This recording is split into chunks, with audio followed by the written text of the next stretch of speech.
Movie reviews are everywhere. They're on TikTok, at IHOP, the bus stop. But I recently went down a rabbit hole finding films which went so under the radar that they literally have 0 reviews. These are all real movies I found by scrolling to the very end of several major streaming services into what I call the content graveyard, where all the overlooked movies are left to die. And today, I'm gonna watch a few of them, and then we'll decide together whether each one is an undiscovered masterpiece, or if maybe there's a reason nobody's ever reviewed it. First up is a film I came across on Tubi called After Quarantine. This one caught my attention because the title of the movie is misspelled. However, we shouldn't judge a book by its cover or a title by its lack of spell check. Let's at least give the trailer a chance to show us something beyond this static image.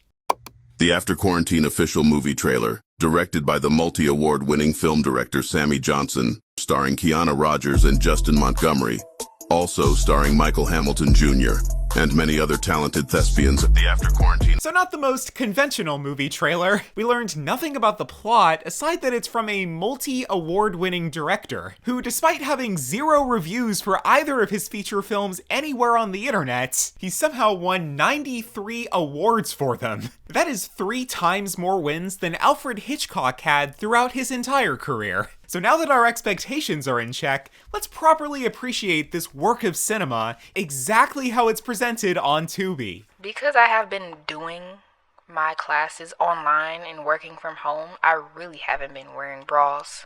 Now when I do, I can't. Because I have been doing my classes online and working from home, I really haven't been wearing bras. So here we have a pretty jarring audio mishap 21 seconds into the movie, but surely this is just a one-time thing. Gone are the days of the daily handshakes and the random hugs. But the internet has made us close. Still very, very yes. Still very, very yes. I'm starting to think that the audio guy went into quarantine.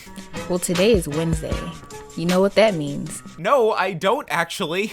Get up bright and early to be at the grocery store. It sounds more like something you do during quarantine, not after. But nonetheless, this movie is half about this girl Shay's life after the pandemic, and the other half is random, inconsequential stock footage of the Dallas skyline. Clearly an award-winning combination.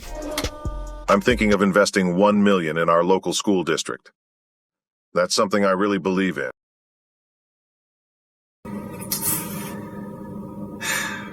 It's the foundation of our community because these kids, man, they're our future.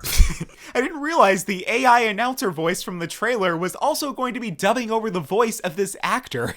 Think about it. When George Bush and his family, when they were president, definitely George Bush and his family. Seems like part of the script may also have been AI generated. And most of us, we out there struggling. They expected that 1,200 to last for months. I don't know what they were thinking. Imagine how mortified these actors must feel watching this back. Especially him, after probably telling his friends and family that he'd be in a movie, only to have his original performance replaced by a computer. The hell going on here? Are you okay? No. I mean, like, are you really? All right. Like, was the audio really that bad? Who would have known the pandemic would have caused so many people to lose their homes? I'm surprised the president, the government, or the Congress didn't do more to help the people. Now, the printer seems to have been a recurring issue on the set, and keep in mind, I did not edit this in any way. Girl, nothing was over here working from home, scrolling. I'm getting ready for this comedy show tonight. Yeah, what's it funny? Naturally, the best solution to background noise is to make it part of the plot. But what exactly is the plot? Every scene begins with an extended sequence that can only be described as absolutely nothing to pad the runtime. Then eventually it leads up to a conversation that has no bearing on the story whatsoever. Miss Timmons, do you always give award-winning presentations? Yes, I try to. The lack of editing in this film is actually kind of brilliant because it allows the movie to double as a behind-the-scenes documentary. Have fun, Miss Timmons. Good luck to you.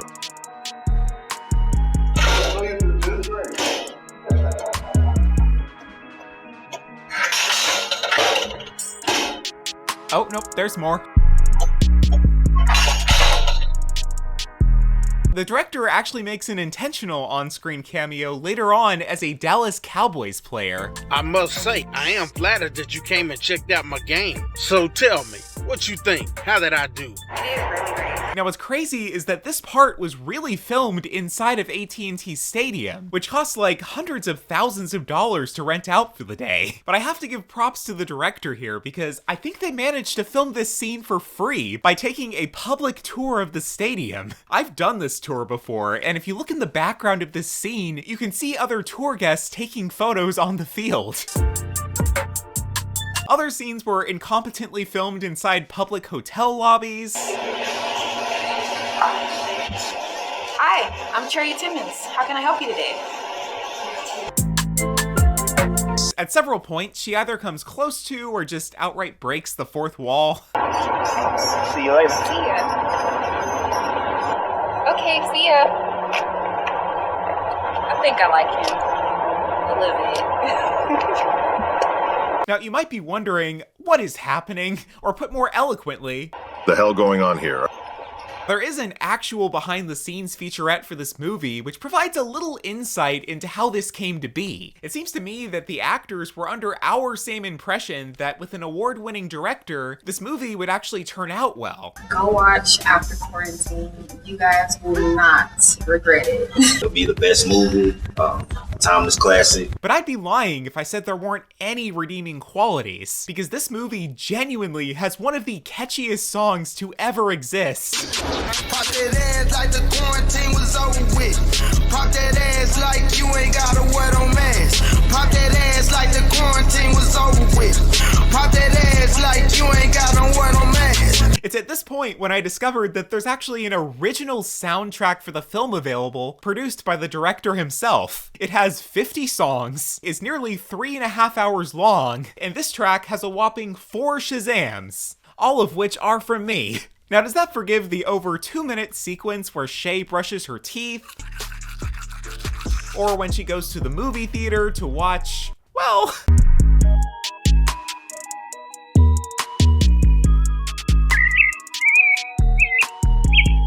No, it does not.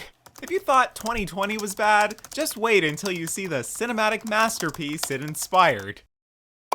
Hopefully that's a strong enough warning. But for now, it's time to get spooky for this next movie I came across on Prime Video called The Microchip That Ruined Halloween. This one stood out because it has a notable star on the poster, Emmy nominee Jackie Hoffman. You may know her from Only Murders in the Building, Glass Onion, and now The Microchip That Ruined Halloween, which has 0 reviews on Rotten Tomatoes. But you know what? I'm optimistic because the director has won 2 awards, and she has a very diverse filmography, including The App That Stole Christmas and The Drone That Saved Christmas. Are you seeing a pattern here? What am I?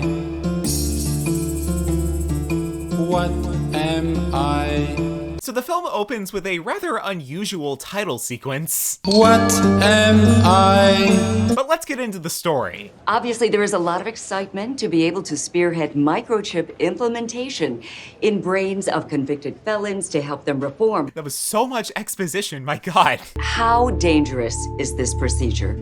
Like we mentioned, there's nothing to be concerned about. In fact, it's less dangerous than your breast surgery, but with less infection and toxicity. So right off the bat, it seems more than a little reminiscent of Frankenstein. You put the microchip into the brain and zip zap, the person is reformed. All better. It is ingenious. So Jackie Hoffman just straight up plays Dr. Frankenstein. I think we take your worst inmate, implant the microchip into his mess of a brain, and zippity zap. We have a new man. A gentleman, you agree? Yeah. It's a little unclear, but I think after the procedure, they just let him out of prison, no questions asked.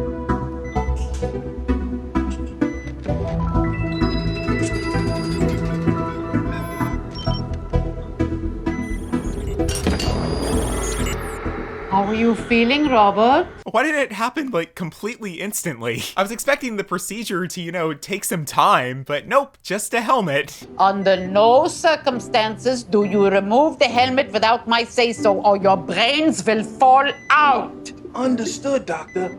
Don't you worry at all. The sequence brings up the point that if you were to just unbuckle the helmet, I'm pretty sure he'd immediately revert right back to criminal. Were there not like decades of research leading up to this moment? I just think that he still should be monitored 24/7. Kiwas was a very dangerous guy in his former life. Barry, everything will be fine, okay? Just relax. Why are they having this conversation after he was already released? How is Sue doing on the Halloween party? I think this is going to be the most momentous Halloween party that we've ever had. Naturally, they chose to focus on planning a Halloween party and just let Frankenstein's monster loose onto a college campus, which goes real well. It's stunning! This is so nice of you!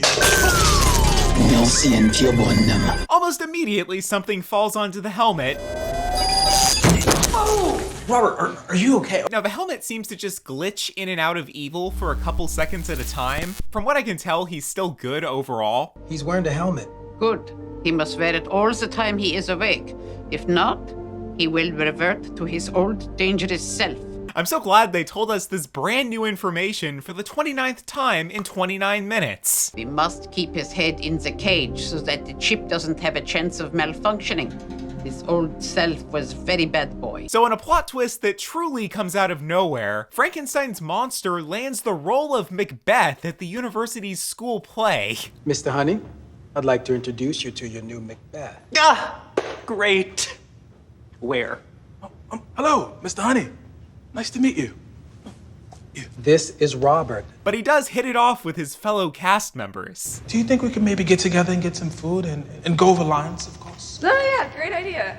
We could go to the caf. I heard they have great veggie burgers. Really? Are you vegetarian? Vegan? No meat for me. Plant-based diet only. So they go out to lunch, but things quickly fly off the ceiling. How does it go? Who will be the mightiest king? Fire! This is the second light bulb to fall off the ceiling in just a few minutes. Who is this campus's electrician? This is our last dress rehearsal, and I need a clean run-through. Life is like a bowl of Shakespeare. To be or not. No seeing pure on them. I'm sorry, did this just turn into a murder mystery? Whose glove was that? Let's look at this helmet. It seems to be dented in several spots. Yes, I can see them. Now, obviously, this time they're gonna keep him in the lab for observation, right? So we're going to release him, okay? Really? Wait, release him now? Yeah, right now. So he goes to do the play, and unfortunately, a frat kid pulls his helmet off as a prank, which leads to a Halloween night murderous rampage. Beat it, skeleton! You'll end up in my bone broth! Light of heaven, why all the roughness? But then Home Alone style, he steps into a candy bucket, falls over, and then suddenly his brain reverts back to the good state. An absolute miracle. The microchip is firmly in place. How are you feeling, Robert? Better than ever, Dr. Kreplach. We never get confirmation on who dropped the sandbag, but if you've ever wondered how Frankenstein's monster would act in a Shakespeare play, this is your answer. Well, that's all my brain can handle for today, so I think it's time I go outside and... Pop that ass like the quarantine was over with. Pop that ass like you ain't got a wet on mask.